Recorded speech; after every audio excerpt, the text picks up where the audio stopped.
테슬라 투자 소식입니다. 테슬라, 인권 탄압 의혹 지역 중국 신장의 대리점 개설 발표. 미국 전기차 기업 테슬라가 중국 인권 탄압 의혹의 진원지인 신장 위구르족 자치구 우르무치의 첫 대리점을 개설한 것으로 전해졌다. 월스트리트 저널에 따르면 테슬라는 지난해 12월 30일 트위터와 비슷한 중국의 웨이보 공식 계정을 통해 2021년 마지막 날 우리는 신장에서 만났다. 2022년에는 신장에서 전기 여행을 함께 시작합시다. 고 밝혔다. 테슬라는 이와 함께 대리점 개설 행사에 중국 사자탈이 동원된 사진 등을 함께 게재했다. 이로써 테슬라는 중국 본토와 홍콩, 마카오 등 중화권에 30개 대리점을 가지게 됐다고 신문은 전했다. 특히 테슬라는 이번 우르무치 대리점은 중국 신장 위구르 인권 탄압 의혹이 국제적인 문제로 부상한 가운데 개설됐다. 월스트리트 저널은 신장 지역이 중국에서 사업을 하는 외국 기업들에게 시험대가 되고 있다고 지적했다. 신장 지역을 떠안고 사업을 하는 외국 기업들은 자국에서의 평판 하락을 감수해야 한다. 반면 신장 지역을 피하는 기업들은 중국 정부와 민족주의적인 소비자의 분노에 직면해야 한다. 실제로 미국 월마트 산하 샘스클럽은 최근 중국 소비자들로부터 신장 생산품 판매를 중단했다는 의혹을 받고 정치적인 파장에 휘말렸다. 월마트는 중국 온라인상에서 보이콧에 직면했다. 미국 인텔은 자사의 신장 제품을 사용하지 말라는 방침을 밝혔다가 사과 성명을 내기도 했다. 독일 자동차 기업 폭스바겐은 우르무치 지역에 공장을 유지하기로 한 데 대해 중국 이외의 세계 정치권, 인권운동가들로부터 비난을 받고 있다. 중국은 우르무치 등의 신장 위구르 자치구에서 신장 위구르족에 대한 강제노동, 인권 탄압을 자행했다는 의혹을 받고 있다. 그럼에도 불구하고 테슬라가 신장에 대리점을 낸 배경에는 중국 사업 성장이 있다. 테슬라는 중국에서 빠르게 성장하고 있다. 1년의 성공을 거뒀다. 최고 경영자인 일론 머스크도 중국에서 인기가 있다고 신문은 전했다. 테슬라는 지난 2일 지난해 총 93만 6,172대의 차량을 납품했다고 발표했다.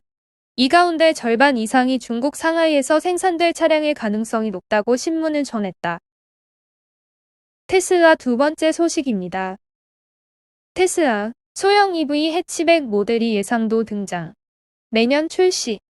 테슬라가 내년 본격 출시할 해치백 모델이의 예상도가 등장해 화제다. 일론 머스크 테슬라 CEO는 지난 2020년 베이비 테슬라의 등장을 발표한 바 있으며 공식 명칭은 확정되지 않았으나 가칭 모델이로 불려지는 상황이다. 해외 자동차 매체 카스콥스는 올해 초 등장한 티저 이미지를 바탕으로 모델이의 추측성 렌더링을 만들어 공개해 큰 관심을 모으고 있다. 모델이는 엔트리 트림의 목표 가격이 모델 3 대비 저렴한 25,000달러로 책정됐으며 머스크 CEO는 내년 시장 출시를 약속한 바 있다. 공개된 렌더링을 살펴보면 신규 모델은 쿠페 스타일의 루프라인과 오버사이즈, 짧은 휠베이스 등을 갖춘 5도어 차량으로 공기역 합적 스타일이 돋보인다. 여기에 윈도우 라인, 팝업 도어 핸들, 그릴이 없는 전면부, 파노라마 선루프, 프론트 팬더에 장착된 LED 라이트 등 모델 3과 모델 Y에서 볼 수 있는 다양한 디자인 기능들이 모델 2에 적용될 것으로 예상된다.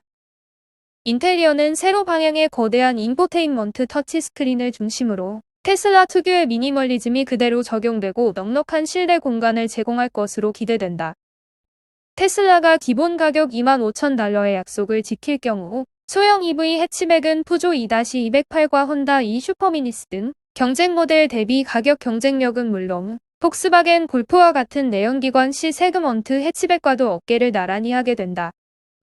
기술적인 측면에서는 새로운 배터리 셀을 사용해 기존 배터리 대비 주행거리가 대폭 늘어나며 머스크 CEO는 최저 범위가 최소 250마일이 될 것이라고 말한 바 있다. 또한 가격이 비싼 롱레인지 모델의 경우 모델 3 롱레인지와 동일한 352마일이 예상되며 완전 자율주행 기술을 갖출 가능성은 낮지만 고급 트림의 경우 테슬라 오토파일럿을 포함한 최신 에이더즈 기술이 탑재될 것으로 기대된다. 테슬라 첫 소형 해치백은 중국 상하이 기가팩토리에서 생산될 예정이며 유럽 시장은 독일 기가팩토리, 북미 시장은 미국 공장에서 생산될 가능성도 제기되고 있다.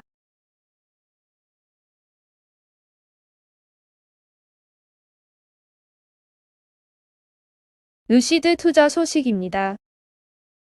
시티그룹, 전기차 스타트업 루시드 올해 선전 전망.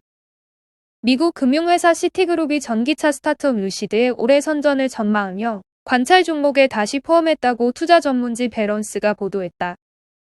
시티의 애널리스트들은 몇 가지 이유에서 주식 관찰을 중단할 수 있는데 은행이 해당 회사와 대규모 프로젝트를 진행하는 것도 중요한 이유 중 하나가 될 수 있다. 이타이 미카엘리 시티그룹 애널리스트는 루시드에 대해 목표가를 $57로 제시하며 관찰을 재개했다. 팩트세트에 따르면 월가에서 제시한 목표가 중 가장 높다. 현재 루시드의 목표가는 $16에서 $57에 걸쳐 있다. 시티는 최근 미카엘리 애널리스트가 루시드에 대한 관찰을 중단했던 이유에 대해 언급을 거절했다. 언론 보도 등에 따르면 현재 루시드를 관찰 대상에 올린 증권사는 4곳으로 2곳은 매수를, 1곳은 보유, 남은 1곳은 매도를 부여했다. 루시드의 시가총액은 현재 $630억 수준이다. 이런 정도 규모의 자동차 회사는 보통 20여 명 이상의 애널리스트들이 관찰 대상에 올리는데 다른 전기차 스타트업인 리비안은 약 15명의 애널리스트가 분석 중이다.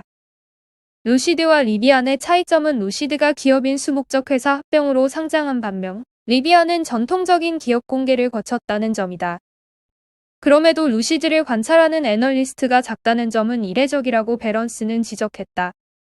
미카엘리 애널리스트는 루시드가 주행거리와 충전 성능, 내부 개발한 자율주행 등에 대해 산업계의 선두라고 믿고 있다. 그는 우리는 루시드의 이야기와 전기차 시장에서 차지하는 위치에 대해 건설적이다고 이날 배포한 보고서에서 밝혔다.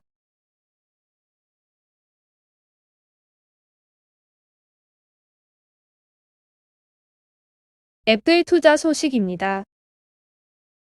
애플, 시가총액 $3조 돌파. 얼마나 더 오를까? 애플이 미국 기업 최초로 시가총액 $3조 돌파했다. 막판 주가가 떨어지면서 다시 미끄러지긴 했지만 추가 상승 여력은 충분하다는 평가다. CNBC를 비롯한 외신들에 따르면 애플은 3일 오후 1시 40분경때 주가가 $182.86까지 상승하면서 시가총액 $3조 넘어섰다. 하지만 이후 애플 주가는 하락세로 돌아선 끝에 전거래일보다 2.5% 상승한 $182.01로 마감됐다. 마감 기준 시가총액은 $2억 9,860만 달러다. 장중 한때이긴 하지만 미국 기업이 시가총액 $3조 넘어선 것은 이번이 처음이다. 뉴욕타임스는 이 같은 소식을 전해주면서 $3조 영국이나 인도 국내 총생산과 맞먹는 수치라고 의미 부여했다. 최근 몇 년 애플은 거침없는 하이킥을 계속하고 있다. 2018년 8월 2일 미국 기업 최초로 시총 $1조 돌파한 데 이어 2년 뒤인 2020년 8월 19일엔 $2조 고지를 넘어섰다. 애플의 시가총액은 최근 4년 사이에 3배 수준으로 증가했다. 지난해만 주가가 34% 상승했다. 이날 막판 하락세로 돌아서면서 시총 $3조 무너지긴 했지만 추가 상승 여력은 상당하다는 게 대체적인 평가다. 일단 애플은 각 부문별 매출 구조가 탄탄한 편이다.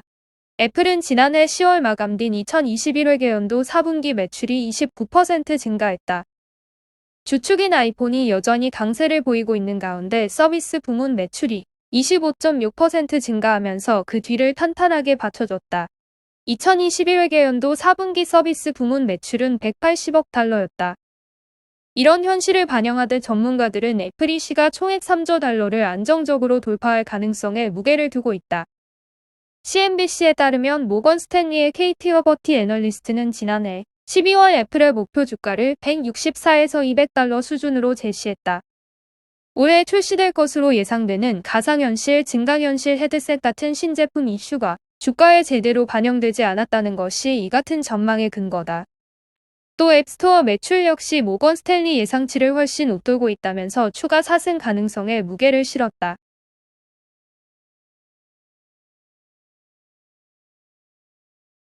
보잉 투자 소식입니다.